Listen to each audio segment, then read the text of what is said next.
YouTube, welcome back to the channel. And y'all, I got a good video for y'all today, and I'm basically going to explain and go over why I would never buy a new truck and why all my trucks that I will buy will be a 2007 and older. Let's get into this video. Look, y'all, this is just my opinion. I'm not knocking newer trucks. Like I told y'all before, newer trucks is what got me into my dream truck, so I'm not knocking it. 2017 Freightliner, 2018 T680, a 19 T680, a 20 T680. All of them had Cummins in them. X15 and that 16 had an ISX in it. So I'm not knocking newer equipment, but as a business owner, I wouldn't buy newer equipment. Now I can kind of go over this topic, y'all, because I've actually been through it. Now what I would say is cost efficient. Man, I can buy an older truck. Now, not necessarily say a Peterbilt or a W900, because those trucks hold their value. But today, I can literally go and buy a Freightliner Century or a Columbia. It can have all these problems, and I can probably go through that truck front to back for like maybe less than $30,000 with the people that I know, like literally brake chambers, slack adjusters, air compressor, alternator, turbo, draining all my fluids and literally getting oil analysis, making sure my suspension is good, making sure my interior is good, making sure my, my heat, my AC is good, anything inside the truck, I can literally go through that truck front to back, tires, everything front to back for like maybe $30,000 to $35,000 and have a very, very reliable truck.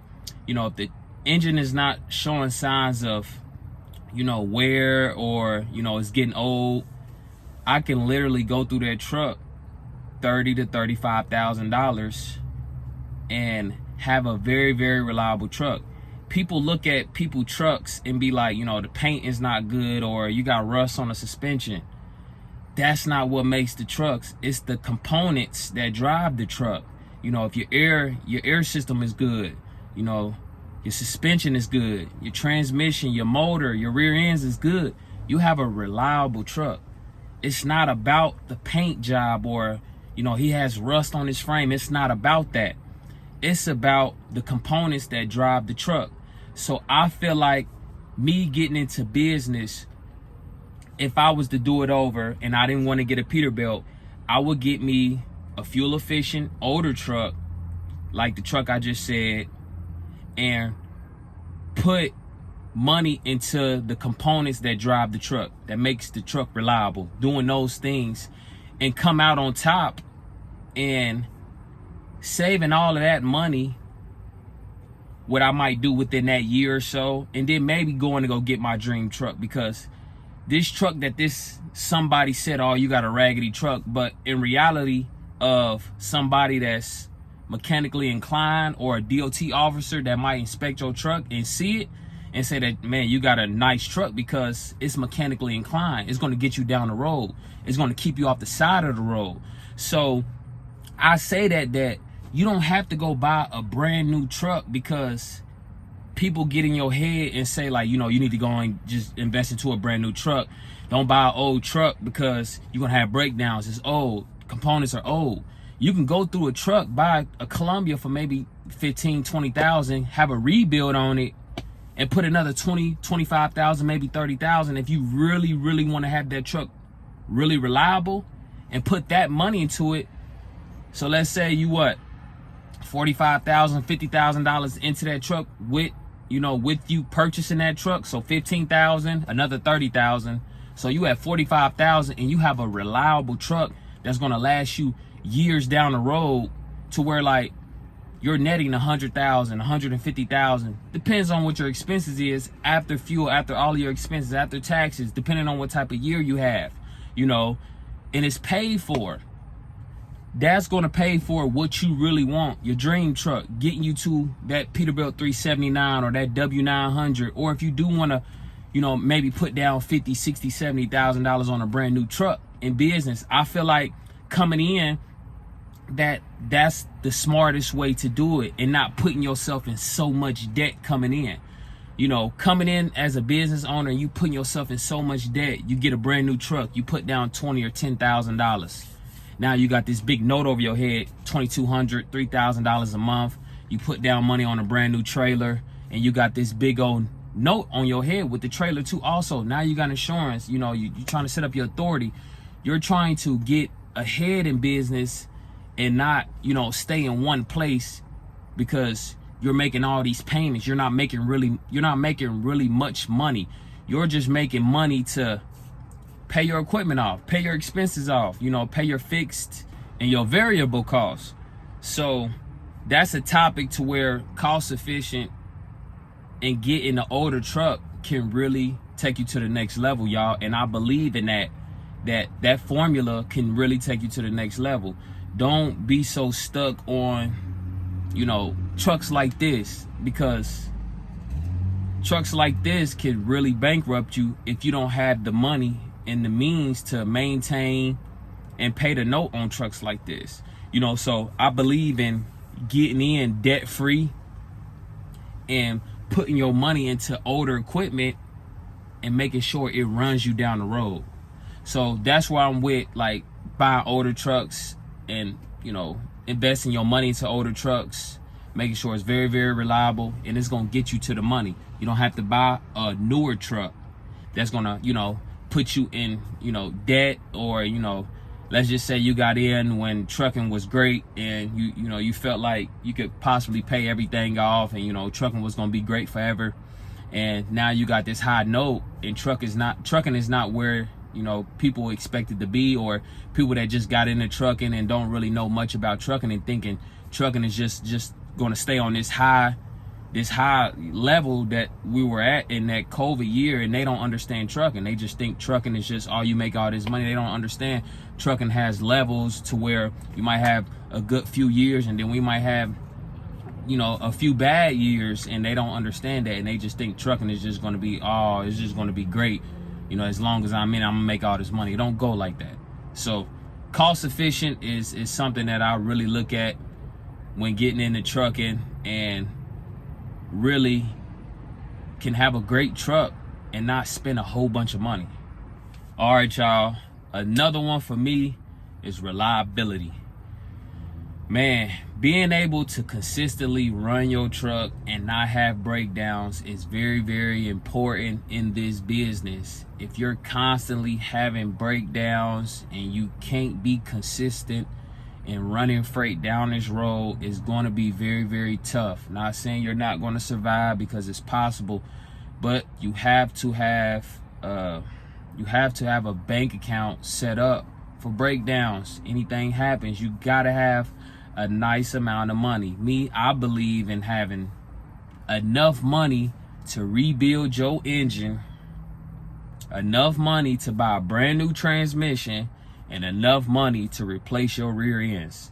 So depending on what type of engine you got, if you got a Cat 30 plus, depending on the builder, what type of build you get an outer frame, you getting a block cut, counterboards, all that stuff, and you putting horsepower to it, cams, bigger injectors, you're gonna be looking at a pretty penny. So you got to save a little bit more than a guy with what I got, a 12.7. I can do everything you can do, but it's gonna cost me a lot less. I can get a marine cam, I can get bigger injectors, I can get a bigger turbo, but I still might come out 25 to 30,000 versus a guy that got a Cat 6NZ 3406E, whatever he might have, 2WS. It might cost him 40 to 50 grand, because those parts are a lot expensive. You get 6 injectors from Cat, probably 5 to 7 grand. I get 6 injectors from Bosch, and I send mine back, I'm probably looking at $1,800 to $2,000. So that's a big difference, but they're both reliable engines. So I go to say that is basically, reliability is everything to me, and being consistent and running freight is very, very important to me, because you want to be able to build you a nice amount of money. So you can take care of anything that might happen on the truck. So reliability is something that means a lot to me, because I want to be able to save money. I want to be able to do different things with my truck, and I want to be able to buy more equipment.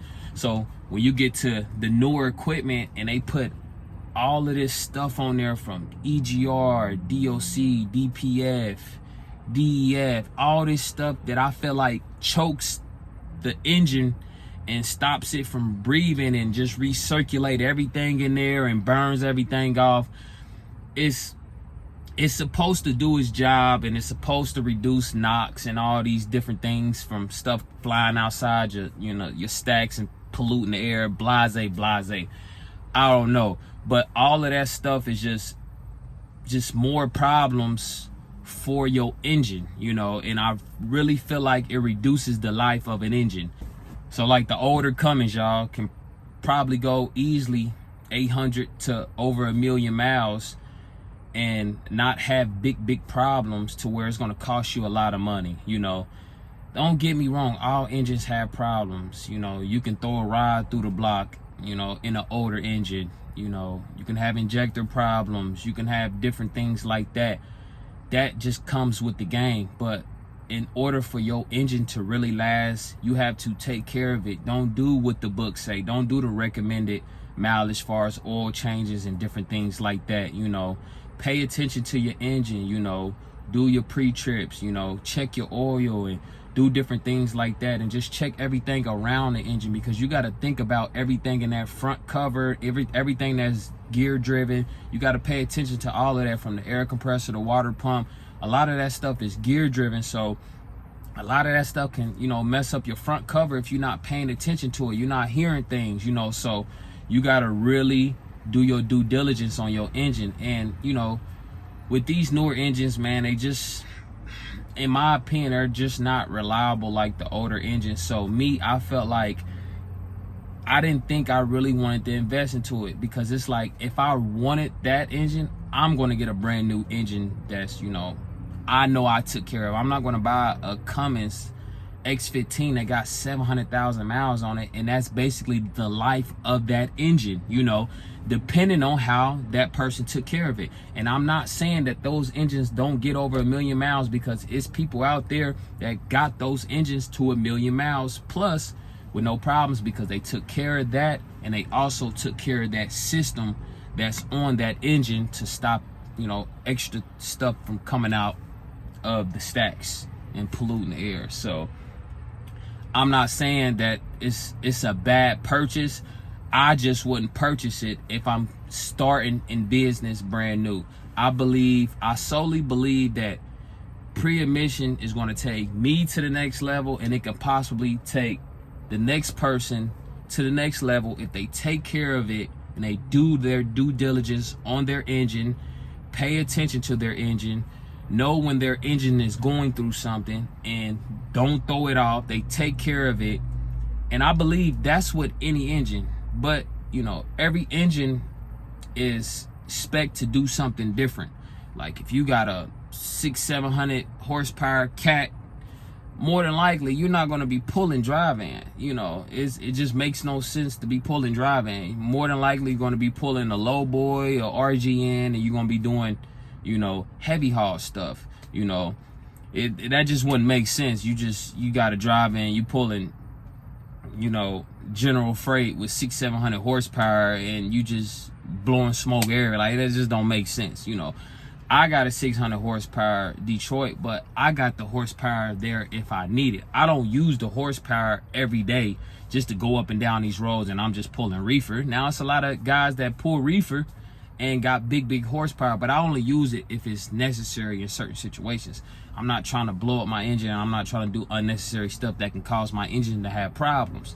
So reliability is very much something that you guys really need to look into the older engines. But you got to understand, these older engines, that they need a little bit more attention than these newer engines, because older engines, you got to send these engines off to the machine shop. They got to get decked. They got to get, cut up. You got to make sure everything is right. You got to make sure your rings sit in there right. You got to make sure your liner protrusion is on, because if you got anything that's off, you're gonna have problems with heads and, you know, liners and different things like that. So you got to really pay attention to who's taking care of your older engine, because guys that know older engines and work on older engines, they pay attention to that stuff, you know. So y'all, that's my 2 cents on why I would never buy a new truck. Cost efficient and reliability plays a major role why I will not, you know, invest into a newer truck. And like I said, I'm not knocking newer trucks, because newer trucks got me to where I am. But me, I can't afford no $250,000 Peterbilt with a Cummins in it, X15. I can't afford it.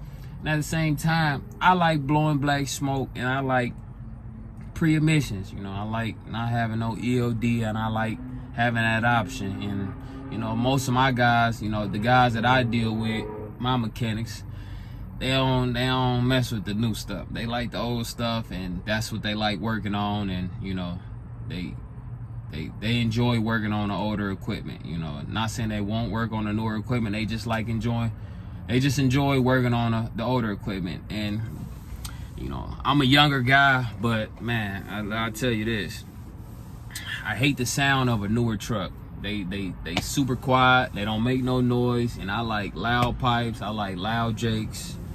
I like that. It's just in my blood, and I just couldn't imagine having a newer truck and not being able to make no noise, man. You know, when you hear me coming down the interstate, I sound like a minivan. I hate that. And that's one thing that really kills me with these newer trucks, man, is that they put all this stuff on it, and man. But, you know, guys sometimes take care of that. It's their truck. They can do what they want with it. It's just that you got to worry about all these different people out here, and people telling, and people doing all this other stuff. And that's why I bought an older truck, man, just so I wouldn't have to deal with none of that stuff. And, you know, ain't really much you can say to me. So, you know, but I hope y'all enjoyed this video. I hope I help somebody that might want to get into trucking, you know, really look into, like, buying an older truck, and don't let people sway you away from buying older equipment. I got a 2003 Peterbilt, titled as a 2004, but it was manufactured 2003, but it's titled as 2004. But it's 2004, millions of miles on it, and what I do, bought it, ran through it. As long as your frame is good, your chassis is good, you get all that inspected, you know, long that is good, and you take care of everything else around the engine, rear ends, and transmission, you can have a reliable truck. These trucks was built to last millions and millions of miles. They was built to last forever, as long as you take care of them. Now, these newer trucks, they throwaways, Volvos, T680s, and Cascaders, they throwaways, they plastic trucks. They don't last for long, and if they did last for long, you know, they look horrible. You got to do so much work to them, and people don't like working on them, you know, let alone the engine. So it's just more problems you got to deal with, and I'm just not trying to deal with it. This cab is still solid.